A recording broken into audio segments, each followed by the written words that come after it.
Right. It is my privilege tonight to welcome and introduce C.K. Stead. I claim this privilege because our acquaintanceship goes back beyond prehistory to the early 1950s at Auckland University College. This was an unpretentious place, unlike today, with an admirable staff, many of whom were active in the community. Thus, Professor Sidney Musgrove, the head of English, was one of the founders of the Devonport Library Associates, and rashly put me on the committee.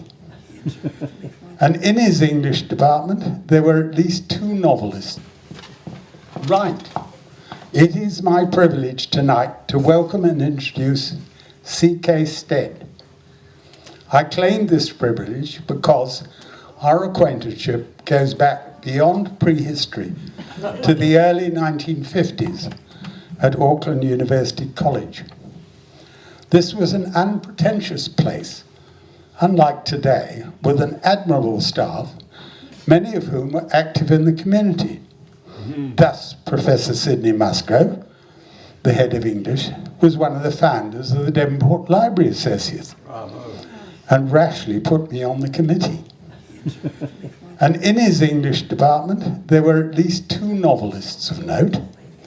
And despite the university's small size, there were probably nearly a dozen senior staff who were public figures. Where are there like today? The only man we know of is that unspeakable Vice-Chancellor. Carl actually needs no introduction, since he is one of our most distinguished authors today. In brief, he is an old boy of Mount Albert Grammar, a graduate of that mythical university, the University of New Zealand, and has a postgraduate doctorate from the University of Bristol, where his thesis, The New Poetic, became a standard text in the English-speaking world. Carl was Professor of English at Auckland until he retired early in the mid-1980s, devote all his time, fortunately for us, to writing, novels, poetry, non-fiction, criticism, you name it. His work is consistently readable. He has been awarded numerous honours, including the Order of New Zealand, and recently was New Zealand Poet Laureate. So that's quite enough from me. I'll hand over to Kevin.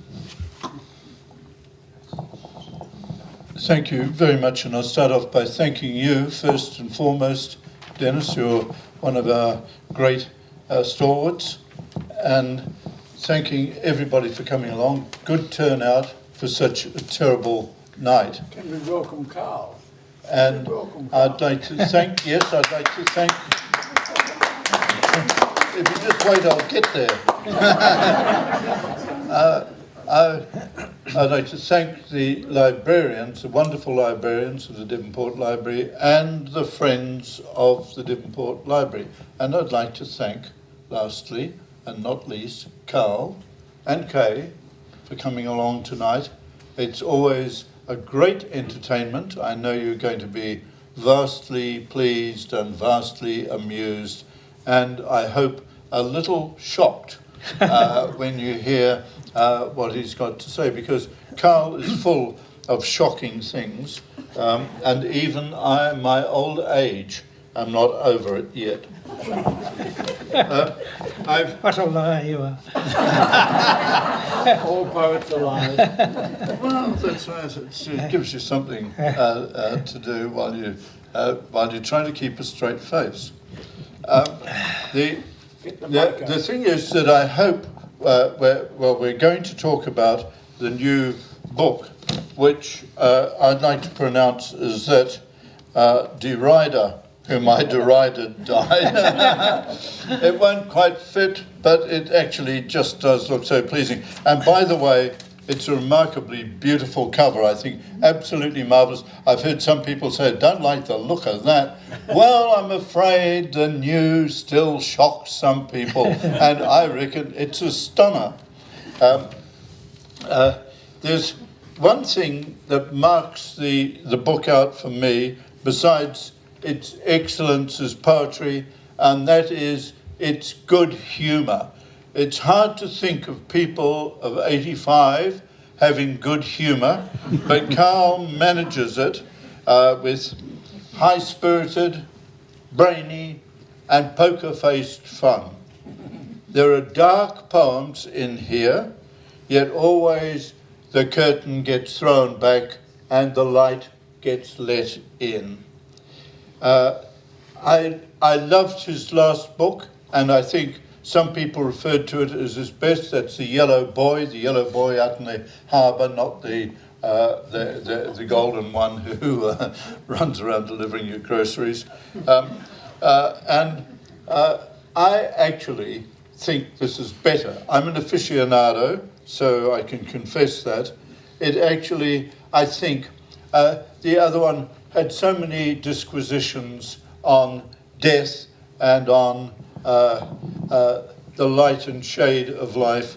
Here, it's dazzling, I think, and it's also very funny. If you haven't bought a copy, I recommend, if you buy one copy of a book of poems this year, this has to be it.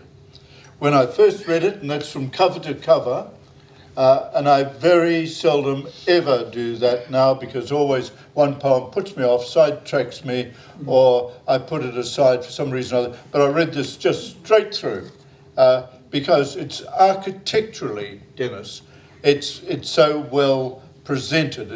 It's compartmentalized into building blocks so that it creates an arch up one side and down the other, I think, and it hangs together so that you can read it straight through.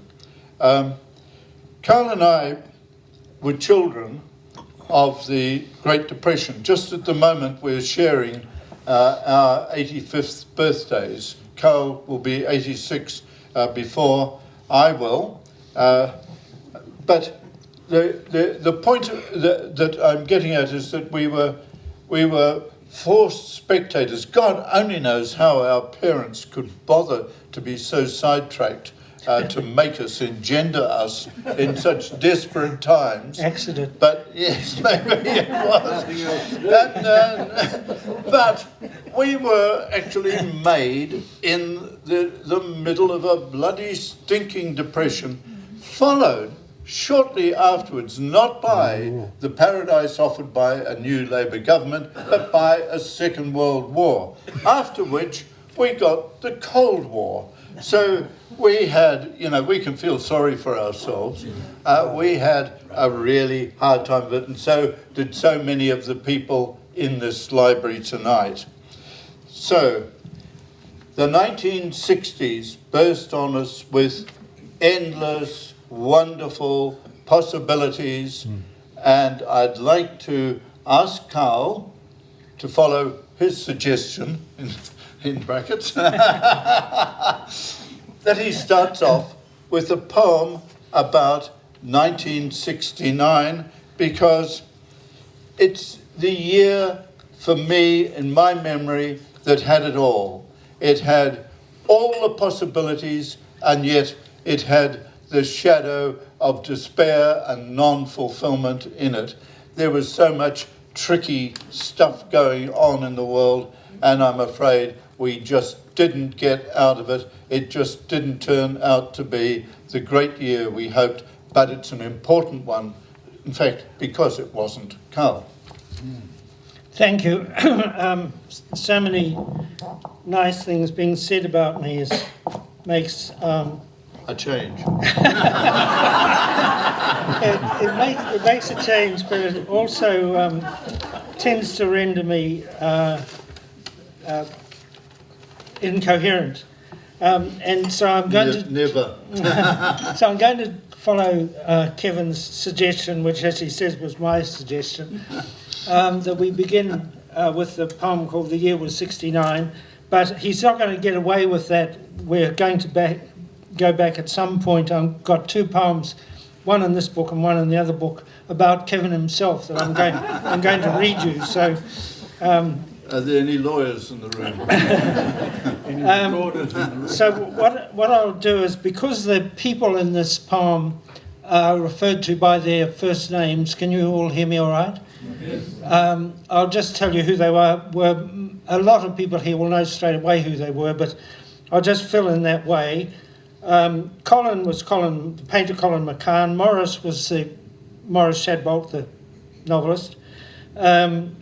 Tricky was actually Tricky Dicky, President Nixon, Tricky Dicky Nixon, and Neil and Buzz were the astronauts on the moon. So 1969 was the year when America first put men on the moon. Dave was Dave Mitchell, who wrote a book called Pipe Dreams in Ponsonby.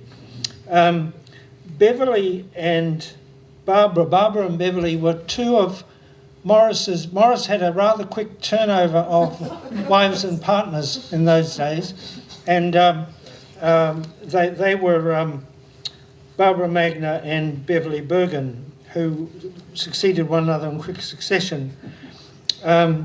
Vietnam, of course, is a reference to that, and My Lai was the horrible massacre that happened there. Agent Orange, you all know what that was, the poison that America was tipping over the jungles of Vietnam, trying to defoliate them so they could see the bad guys hiding in the woods. Dave again. Hanley was Pat Hanley, the painter, and Weddy, of course, was Ian Weddy, the poet. And so this is a kind of snapshot of the arts, part of the art scene in Auckland in that year. And that year, I think you were still overseas, weren't you? Yes, I was. Yeah, yes, Kevin, I was in London. Kevin, of course, abandoned New Zealand for a couple of decades. I was kidnapped. So otherwise, I'm sure Kevin would have figured in this poem as well. I was on a spaceship. Right. So it's a poem dedicated to Sam Sampson. Sam Sampson is a very avant-garde young poet in West Auckland who sends me poems from time to time, which are usually, to me, I mean, I'm sure they're very, very good, but to me they're entirely unintelligible, but they kind of stimulate me, and now and then I snatch a line out of one of these poems and turn it into one of my poems, and that's what happened. That's how this poem came to be written. The year was 69 for Sam Sampson. Reading your poem and rereading my reading, I remembered the bar Colin painted for Morris in the studio, among trees, below the house, above the inlet at Arapito Road, with a text that said, "Because there is a constant flow of light, we are born into a pure land," and the words had to curve with the bend of the bar, and the flounder net down there among mangroves pulled round by the tide. The year was top and tail, it was 69, when Tricky talked to Neil and Buzz on the moon, and Dave smoked pipe dreams in Ponsonby, and Colin painted all mortals are like grass, and Morris made the most of one summer's dolphin, and with Barbara made a beginning, and with Beverly an end. The vomity green and velvet blue of the bar I remember, and the one word Ahipara painted in black, book jackets pinned to the walls at irregular angles, and the inner Manukau stillness sliced by cicadas. Vietnam was always there. We breathed it and lived it and fought it in our sleep, and despite the moon making America great again, and strawberry fields supposed to go on forever, it would not go away. My Lai stuck in the throat, and Agent Orange, and the Tet Offensive, and could not be dislodged. No end in sight, and yet it would have to end. And the air of the age was full of the soothe of sex, the iambs Dave tried to hide and his secret rhymes, scent of the dope that would drain his Keatsy brain, and Henley's garden and Weddy's golden girl. It was the year of the rooster, year of your birth, with its beards and hair and students' unwashed dishes, when songs had words you could remember and tunes you couldn't forget, when for all the self-destructs and all their tears, the world could seem still an enormous room, still an extravagant promise and an unfolding dream.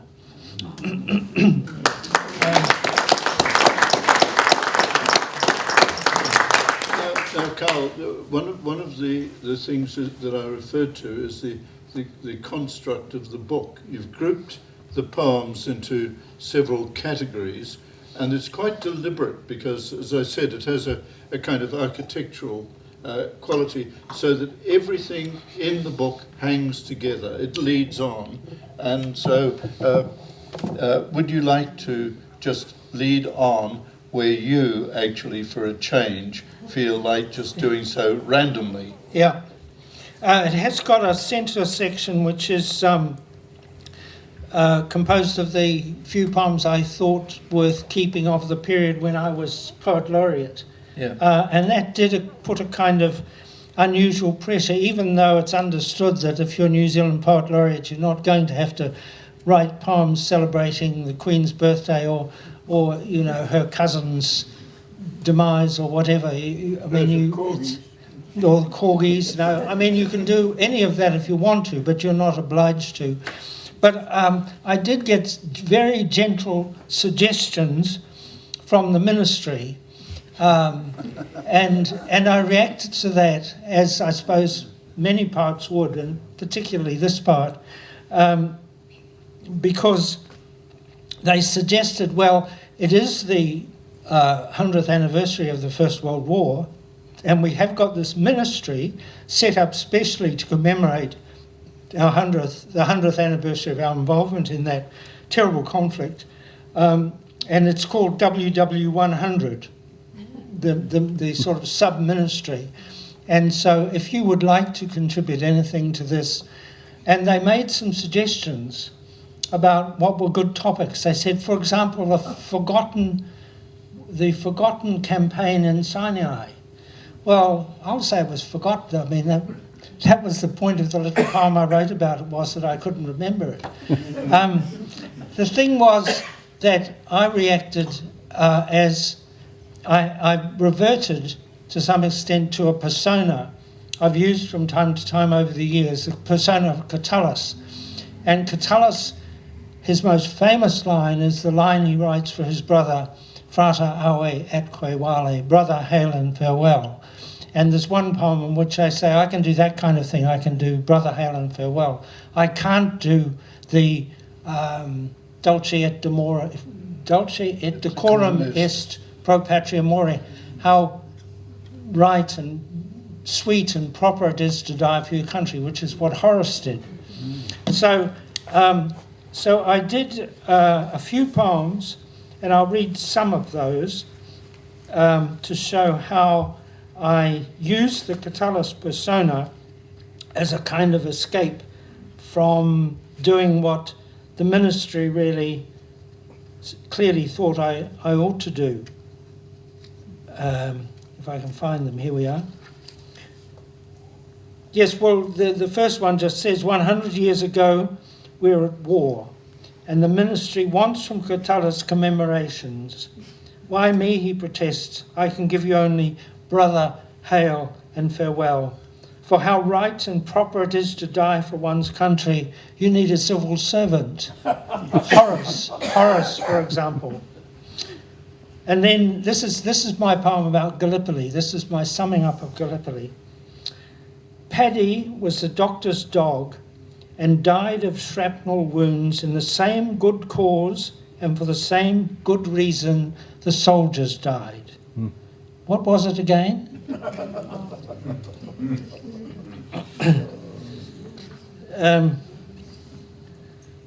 And then I'm afraid, I concentrated not on the happy things but the terrible things. It said that the ministry wanted one, they suggested one, the contribution of women. The ministry wants one on the contribution of women. So Catullus records that Clodio gave white feathers to cowards and lived to shed tears for them. Feathers and tears, says Catullus. Feathers and tears. So that's my poem on the contribution of women. I know that's totally unacceptable at the moment.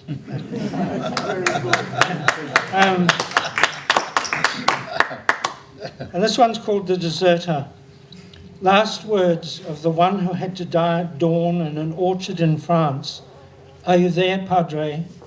And the Padre was there, though not close enough to hold his hand. The last things he likely saw were apples, red ripe in green grass, and the 5-man firing squad, rifles ready.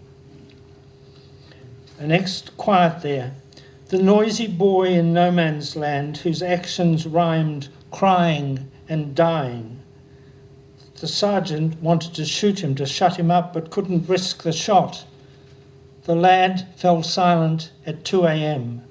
By noon we could smell him, and soon could hear between bomb blasts the flies that sang in his ears. And this one, the CO, the conscientious objector at Ypres, and this is a tribute to James K. Baxter's father, Archibald Baxter. The CO at Ypres, starved, hung on a willow pole by wrists and ankles in freezing snow. The hours passed in pain and passed beyond them for Archie Baxter, his will resolute, valiant, hardly human, who would not fight nor serve in any way, a sort of scarecrow, a kind of Christ. And then I finished up with a tribute to my great uncle, Owen Vincent Freeman, who was killed in the Somme. Mud and blood, so much of it, but don't forget, Catullus insists, the boozing and singing and brotherhood of those easeful epiphanies in the brothels of Bruges. Tell the ministry it was a man's war. To men, most of the pride. To men, all of the shame. And to Owen Vincent Freeman, a grave in Armentières and a bronze plaque saying he died for freedom and honour. I'm very sorry to have done all that sign language in there, but someone came to the door here and wanted to get in, and Carl, it's such a change from people wanting to get out, and a happy coincidence, and here we have. You've just been announced. So, yes. To start now, please. I didn't see the sign language. Yes. I missed it. Great. Can you do it that's again, wonderful. I'm very sorry to have ruined that for some people who have been distracted. I'm sorry about that. Now, as I said, I wasn't going to let Kevin get away with being, retreating into the background. So there's one poem in here for him, and there's one in The Yellow Boy, and I'm going to read both of them. This one's called Code Poetry.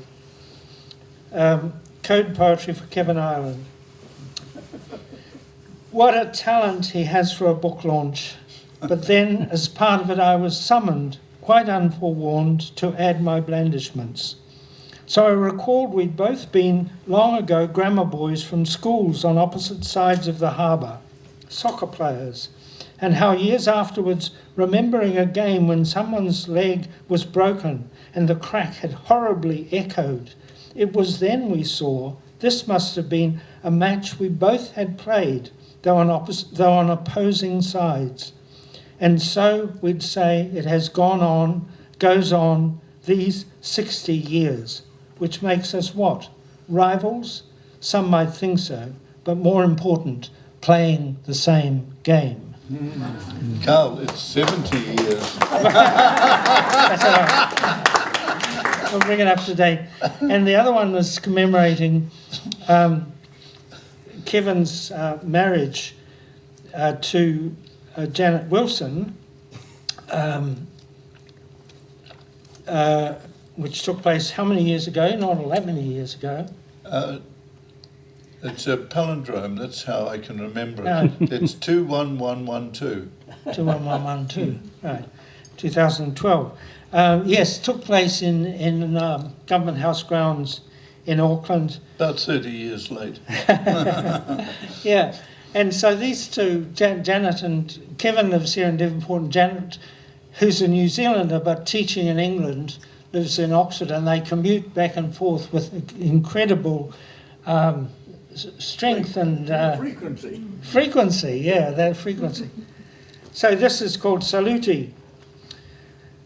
So many are dying. It's good to see Kevin's bronze face and white moustache presenting a picture of rude elderly health, marrying our Janet under a flame tree in the grounds of Government House on a day in summer. I wouldn't care to be his liver, but who knows, it must be up to the task. Get ready then to hear a cracker speech with a poem and reminiscences, no shortage of words, all even the ordinary, uninflected. I'm going to start again. I should have prepared myself better for this. So many are dying. It's good to see Kevin's bronze face and white moustache presenting a picture of rude elderly health, marrying our Janet under a flame tree in the grounds of Government House on a day in summer. I wouldn't care to be his liver, but who knows? It must be up to the task. Get ready then to hear a cracker speech with poem and reminiscences, no shortage of words, all, even the ordinary, inflected, inflated, and given, for God's sake, life. So yes, celebrate the bastard. Salute him.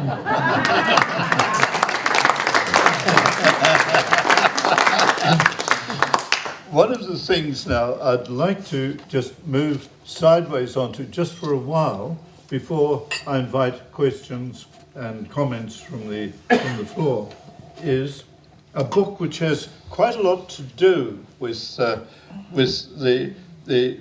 poems.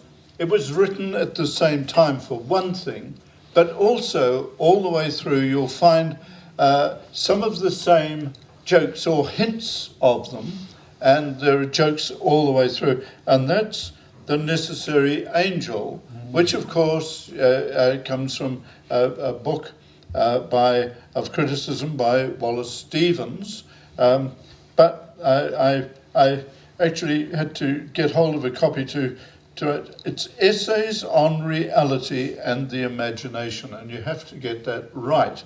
It's a bit like getting the Catullus and the Horace right. It all falls down if you don't get that. The epigraph to this is, of course, I am the necessary angel of earth, since in my sight you see the earth again. Now, this is like the Derrida quotation that holds the whole thing together as well. It's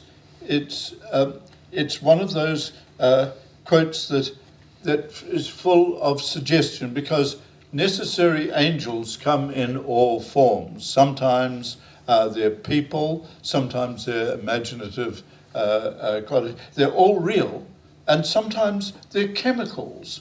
There is, for instance, the girl Helen White, whom he first accuses early on in the book of being a necessary angel, who is on lithium, and that's the necessary angel. There are all sorts of suggestions, so the idea gets kicked around a lot. Who, for you, is the necessary angel, Carl? In the novel? Or? In the novel. Well, my necessary angel, of course, is in the room, but yes, of course. the necessary angel in the novel, well, Helen White says her necessary angel is lithium, but the central character, Max, at one point hopes that she hopes she might become his necessary angel in the sense that she might become a muse.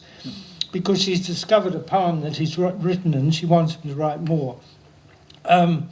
I don't know, it's just a title, really. I don't want to say there is one particular necessary angel. I think in the Wallace Stevens book where it occurs, the necessary angel is reality. Yeah. And I think, as a novelist, for me, the necessary angel is reality. I am basically, although I've written a lot of things that have been described as postmodern and, you know, in one way or another, avant-garde as fiction, really I'm basically a realist. In other words, what I care most about is that what happens in a novel should be credible, should be believable, and should be like real life. It can be as surprising as you like, but it should not surprise you in the sense that you think this couldn't have happened. So I think reality is my necessary angel as a writer. This novel had its beginnings. I don't know were you at the dinner at Le Procop on the... Yes, I was. I thought Right through this novel, of course, I'm saying, yes, he's got that right. Oh, I'm not so sure about that. Yeah. And, of course, Carl and I were staying in the same hotel. We were, yeah. And there was the same Midsummer Night in Paris. Yeah. And we went to the Procop, a famous restaurant where they serve moa bones stewed. I don't know how they get them, but these are giant fowl, and they are so monstrous. They're bigger than ostriches. And I just found them after I'd eaten the muscles off a couple of them that I was actually desecrating a New Zealand native species that had just been refound somewhere or another. No, there was a dinner. It was. Particular dinner, and for the Catherine Mansfield Society, and we were both there, but it happened in Midsummer Night, 2014. And so this novel begins with a dinner at Le Procop on that night, which in Midsummer Night in Paris is extraordinary. You know, the streets just erupt. Everybody comes out into the streets. There's music and noise and dancing.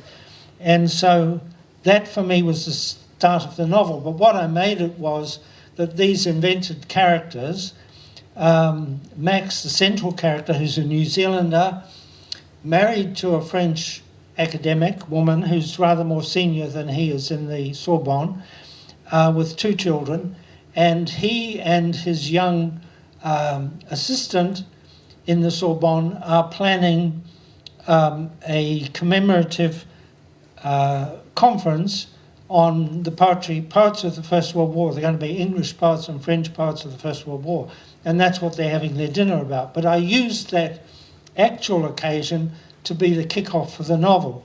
And the novel is very specific. It starts, you know the date it starts, and it finishes about January, February 2015 with the Charlie Hebdo killings of the journalists in, not journalists, but the staff of the Charlie Hebdo magazine by the ISIS people and the huge march. And so it's a very specific period, and I'm in my fiction. I find I'm always interested, of course, as you have to be, in the foreground characters, but I'm always interested also in the broader background. So behind what's going on in the foreground with these characters I introduced you to early is the political situation in France itself. So you get a lot about François Hollande, the president, who's with all his troubles with he'd left Ségolène Royal, to whom I don't think he married any of these women, but he had, I think, 4 children to Ségolène, left her for Valérie Trierweiler, and then had an affair with an actress called Julie Gayot, and the second, Valérie Trierweiler, had caught him out on this and written a very angry book about, kicked him out. Mm-hmm. And so this is all going on this is the background, and then there's the bigger background of what's going on in the world. So from time to time, the novel suddenly backs off and says, look, this is the big picture, and then it narrows down again to the central characters. And there's a puzzle about what's happened about a painting and what will happen to the painting, and that just gives a structure to the whole thing. And there's a key part in it too, Carl, if I could just add a little bit there, because you're being modest here. There's a marvellous central part in it. Our discussions for Catherine Mansfield, and this was a European conference, were conducted in an old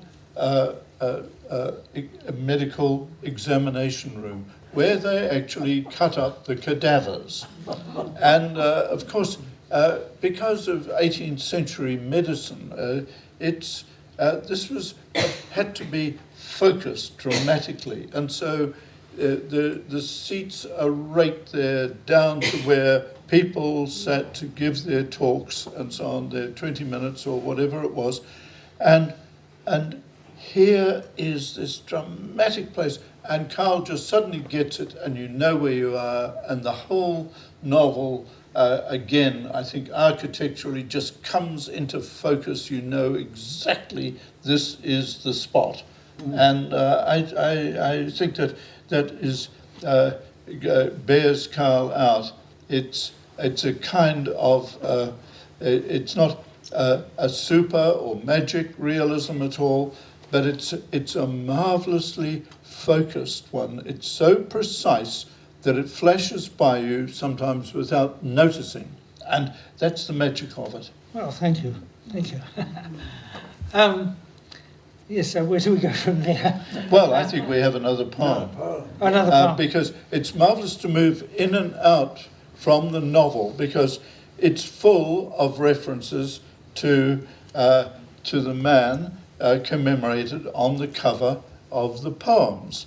There are at least, I would guess, half a dozen references to Derrida in there, and he is a kind of a motive through there, rather than a talisman, but a motive through there of someone that's referred to, not slightly, but referred to, and is one of those things that just helps to hold a text together. It's a very nice little thing. Every now and again, you know you're going to get another blast, and sure enough, you get one at the beginning, you get one at the end, and you get a few in between as well. So, can we please have the title poem? I'd like actually everybody to hear the way you say it, and whether you're going to say Derrida or not. That Derrida whom I derided died. To me, it's like a tongue twister, you know. And I didn't like hearing Catherine Ryan on Radio New Zealand referring to the title as that Derrida whom I derided died. It's totally wrong. It's supposed to. Oh, it's going to catch. Yeah, that Derrida whom I derided died.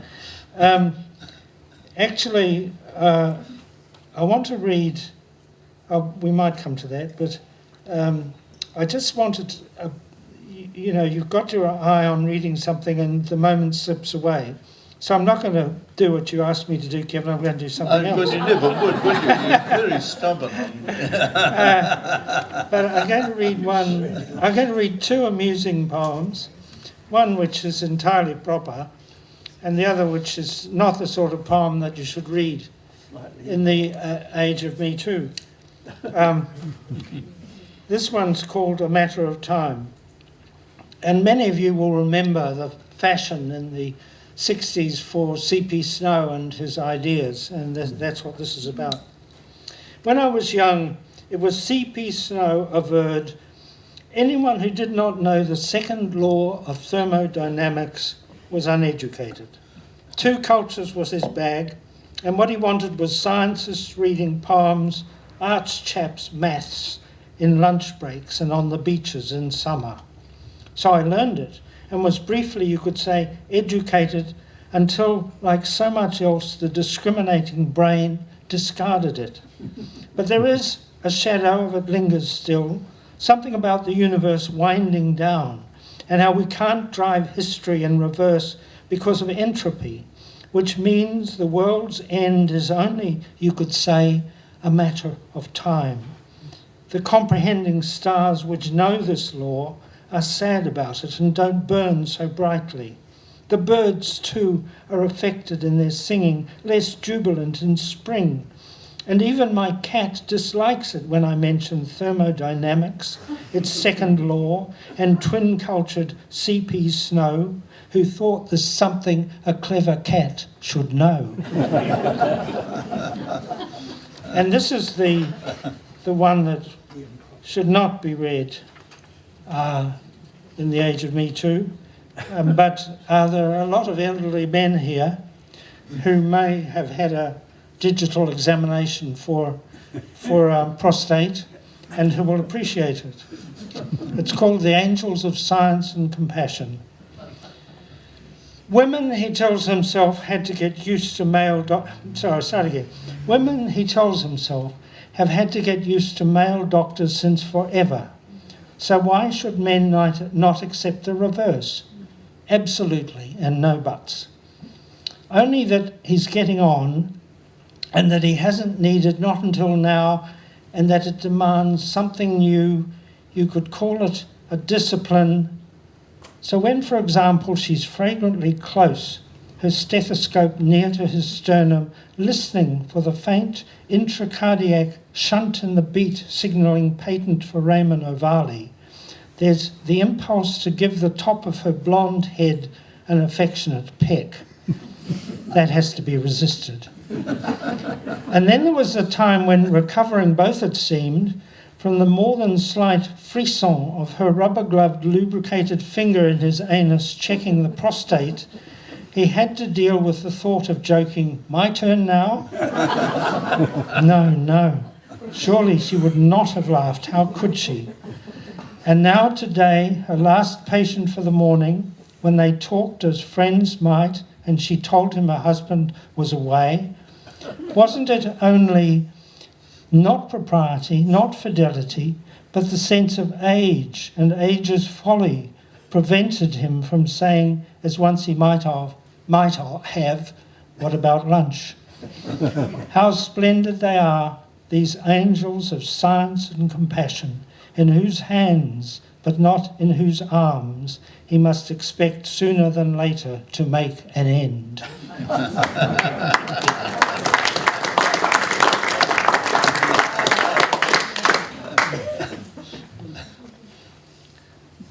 Well, that's a bad one.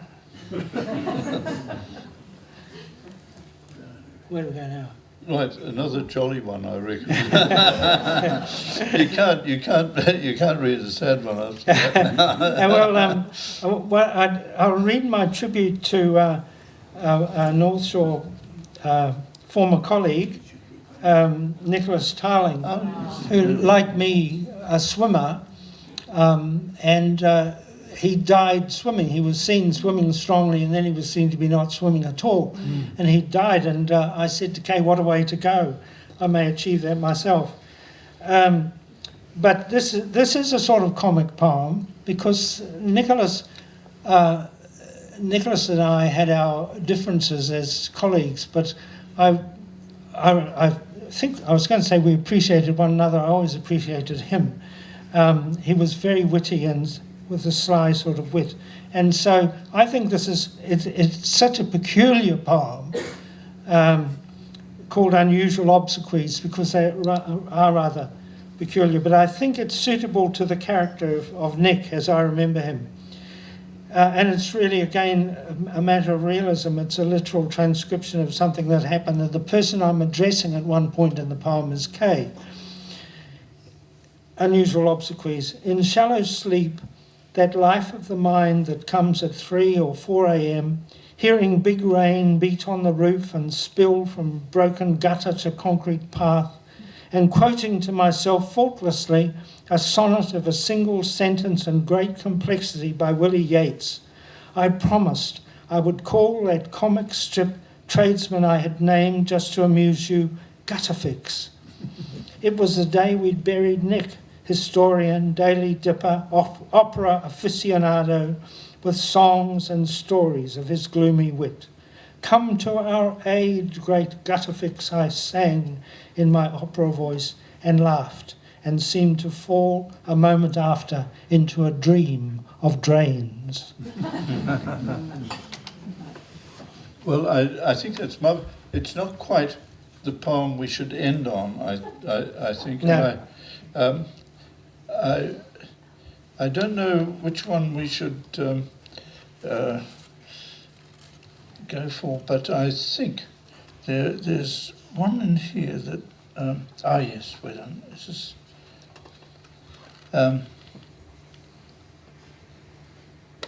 Yes.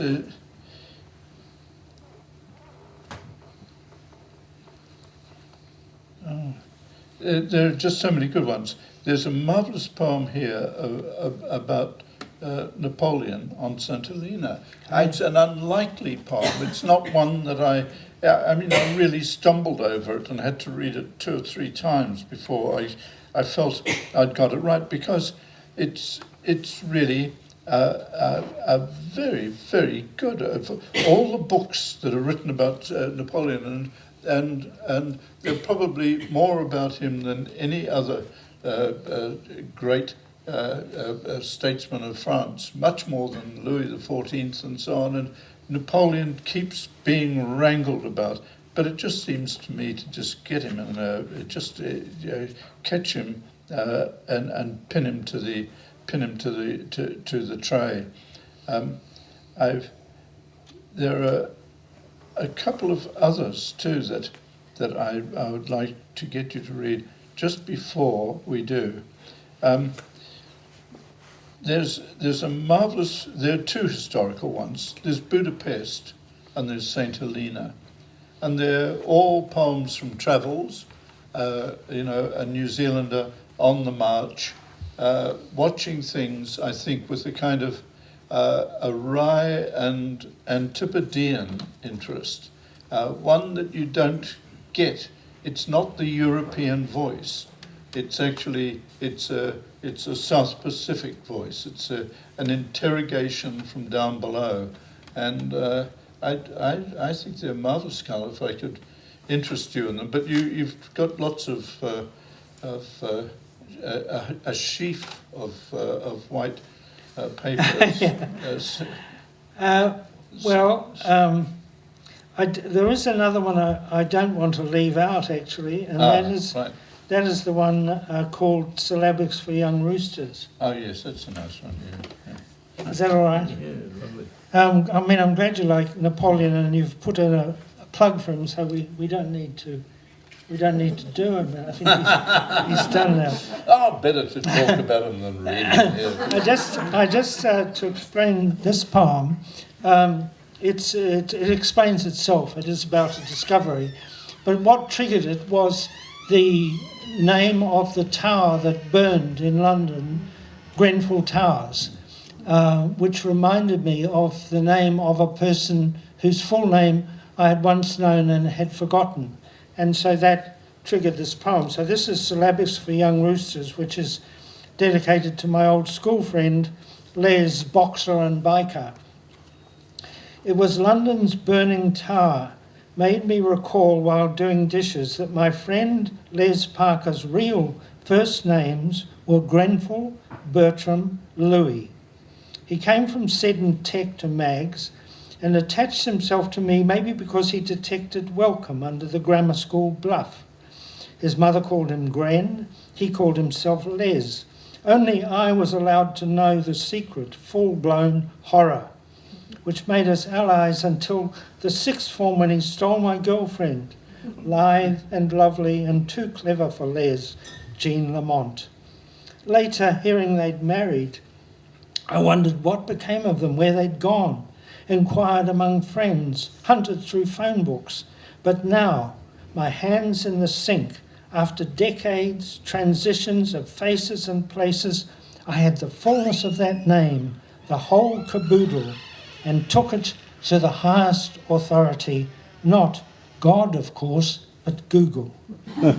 Up it came at once on a grave in a Lambie Memorial Park, Queensland. Grenfell Bertram Louis Parker, in full, in bronze. Had he grown to like it? Dearly loved, sadly missed, but loved and missed by whom? It didn't say. And where was Jean? Had there been no one to recall his black curls, how he bounced about in the ring, his jokes on his racer pretending, or was it real, brain damage? But maybe I had it all, everything a poem needed or a friend could ask about Les, boxer and biker, now eternal on a plaque in a cemetery park on the Nerang Broadbeach Highway beside the bright clubhouse of the Roosters Junior League. So there it is. If you as a proof of what I say about my realism, all you have to do is go to your Google and tap in Grenfell Bertram Louis Parker, and up he'll come. And that's what happened to me. That's real resurrection. Yeah. That's marvellous. Now, would anybody here like to put in a request or ask a question, maybe? Open up the discussion. Carl is a very formidable person, but don't be frightened of him. We've all got over that. There's somebody there. Ah, yes. Carl, please recite to us your favourite amongst all your poems. My own favourite among my poems. Gosh, I couldn't. First of all, the one I like most probably is very long, and We've got all night. and I don't. I don't think I can do that really. I can't. Nothing that's brief and that I like very much comes immediately to mind. So I'm many sorry. of them do. It gets a bit overcrowded. Doesn't Yeah, it? there's an awful lot of them. Yeah. There's 600 pages of collected poems. Have been 2 books since then. So I was going to bring it along tonight, but I walked down here and I decided that I mightn't make it if I had to carry it all the way there and all the way back. I'm sorry, Gary. I'd love to, but I can't. I would do it if I could, but I can't really. Or nothing immediately comes to mind. Yes. Carl, you've made my life very, very difficult. Because when we leave here, Jean, my wife, is going to say to me, "There you are, Carl does the dishes." Yeah, sorry about that.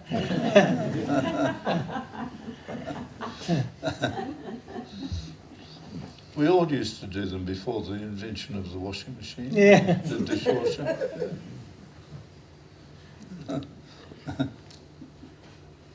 Please.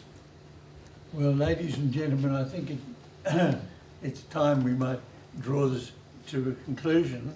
And thank you, Ian, for your bringing it down to the domestic level. But I'd like to just veer off in another suggestion. Sam, could you come up and stand on the other side of Carl here? Because I just wanted to make an analogy on this particular occasion. Kevin and Sam, I feel, create the goalposts of the literary scene. Kevin by actually carving the wood, Sam by paying for the posts to be erected. But it's Carl who gets the job of our number 10 All Black to actually kick the ball over the posts. And my word, what a good job he makes of it. So I'd like you to thank Carl Stead, our speaker, for tonight. Thank you very much.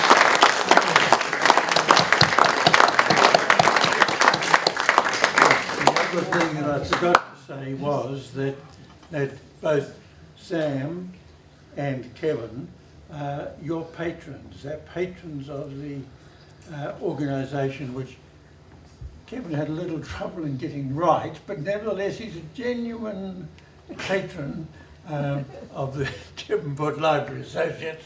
Not all the other libraries, Kevin, have friends of, but we have the associates. Much warmer and closer. I keep on forgetting Devonport, that. I mean to say, it's you people who make the occasion which you have been able to share with our once poet laureate and our very accessible and friendly Carl. Christmas is coming. We have 3 months really before Christmas, and we have 3 events before Christmas. So you'll be advised of these. In the first of them, we have a man who is a lover of men, and he writes, he has had a biography written about him. We'll have the writer as well as the man here, and that is called I Have Loved Me a Man. In the second, we have a panel led by Tracy, what's Tracy's other name? Say Barnett, of course. She and I were colleagues in a class in 2014. I've always just remembered her as Tracy. But she is chairing a collection of notable Devonport women. So don't say we don't provide a balanced diet, right? Male and the female side. And to cover them all, on the last event on the 11th of December, we are going to have a launch of a new book of poetry by that well-known Devonport poem, da-da-da-da-da-da, Miss Ellen Ireland, yes. So there you are. So that brings us back to the business of books, and we have a bookseller here, thank heavens. We still have a first-class bookshop in Devonport, and Terry will gladly sell you a book of Carl's poems, and if not before, on the 11th of December, a book of Kevin's poems. So please join me in bringing the evening to a close by thanking all the people who have been involved.